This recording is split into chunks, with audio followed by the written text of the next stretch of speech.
হে WhatsApp, কী অবস্থা ভাই? সব কেমন আছেন আপনারা? এই যে চলে আসছি রয়্যাল এনফিল্ডের তেজগাঁও শোরুমে। বাংলাদেশে এখন রয়্যাল এনফিল্ড চলে আসছে। ও মাই গড, দেখুন কি অবস্থা! তো এই যে চলে আসলাম, দেখছিলাম বিভিন্ন বাইক রয়্যাল এনফিল্ডের। এটা হচ্ছে রয়্যাল এনফিল্ড ক্লাসিক। তো রয়্যাল এনফিল্ড 3,30,000 থেকে শুরু হয়েছে। এটা হচ্ছে রয়্যাল এনফিল্ডের ক্লাসিক। দেখেন যেমন বাইক বসছে যে ভাই, তার প্যাডটি দেখুন কি অবস্থা, প্যাট মোটা ভাই, আহারে। তারপরে যাই হোক, রয়্যাল এনফিল্ড শোরুমে খুব এনজয় করছিলাম। বিভিন্ন মানুষজন আসছে বিভিন্ন জায়গা থেকে, বিভিন্ন। এটা হচ্ছে রয়্যাল এনফিল্ড বুলেট। ও যা জোস, মানে সিটিং ক্যাপাসিটি। আমি আবার একটু বসে দেখবো ভাবছিলাম।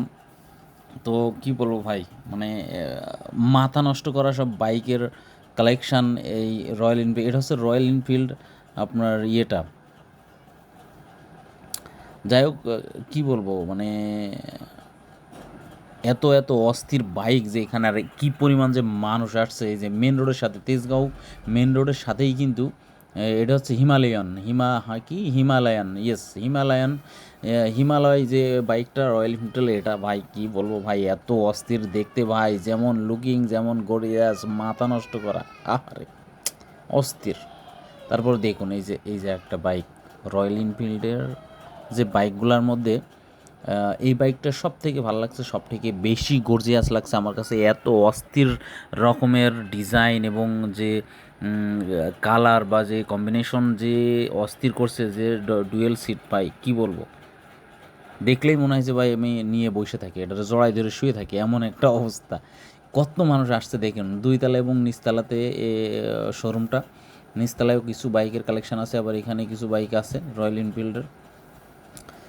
সবাই কিন্তু আসলে বসে সিটিং ক্যাপাসিটি কেমন বা কেমন হবে, বসে কেমন টান দিলে কেমনে কি, সবাই আসলে বসে দেখছিল। ওই যে পিছে এক বাবু চলে আসছে, সেও আসলে দেখছে যে রয়্যাল এনফিল্ডের কাহিনিটা কেমন। তো সবাই আসলে যারা আসছে সবাই মোটামুটি অনেক এনজয় করতেছে এখানে। এবং রয়্যাল এনফিল্ডের বিভিন্ন বাইক যে এখানে ডিসপ্লে, এই যে বাইকের কী কী পার্টসপাতি আছে, হ্যাঁ, মানে সিট কাভার বা সিট কী কী আছে সব কিছু এখানে মেড লাইক এ গান। রয়্যাল এনফিল্ড হচ্ছে মেড লাইক এ গান, মানে বন্দুকের মতো তৈরি। যাই হোক ভাই, কী বলবো, তেজগাঁও ওই যে মেন রোডের পাশেই দেখেন, বাস টাস সবই চলাচল করতেছে, এই মেন রোডের সাথেই কিন্তু এই শোরুমটা। আর নিচতলায় যে বাইকগুলো ছিল তার মধ্যে এই যে বুলেট আছে, বুলেট রয়্যাল এনফিল্ড 350 সিসি। এটাও কিন্তু ভাই এক ধরনের, কী বলবো, মানে সব থেকে গর্জিয়াস বাইকের মধ্যে বুলেটটাই কিন্তু সব থেকে গর্জিয়াস, এবং প্রাইসের দিক থেকেও অনেক হাই ছিল।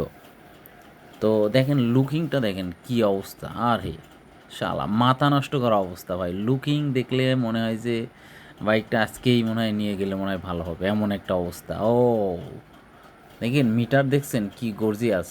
আরে এই বাইকে চড়ে যদি ব্লগ করা যায়, হ্যাঁ, বাইক রাইডিং করবো আর ভিডিও করবো, ভাই রে ভাই, কি একটা অবস্থা হবে, মাথা নষ্ট আমার আসলে।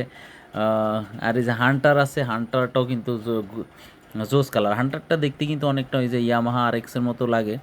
ইয়ামাহা আর এক্স যেমন টাইপের, ঠিক ওই টাইপের অনেকটাই আমার কাছে তাই মনে হয়েছে।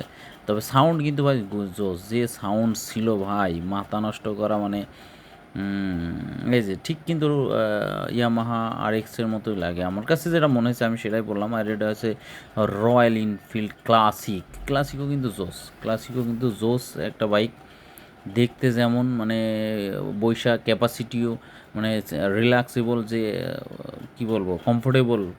এই দেন মিটার দেখেন, মিটার দেখলেই ভাই মাথা নষ্ট, রয়্যাল এনফিল্ড মিটার দেখলেই মাথা নষ্ট হয়ে যায়। তবে বাইকগুলো আসলে এত সুন্দর করে তৈরি করছে, এর ডিজাইন, এর যে ফুল মেটাল বডি যে বানাইছে, এগুলো দেখলে আসলে কি বলবো, মনে হয় যে বাইক না কিনলে হবেই না, এমন একটা অবস্থা।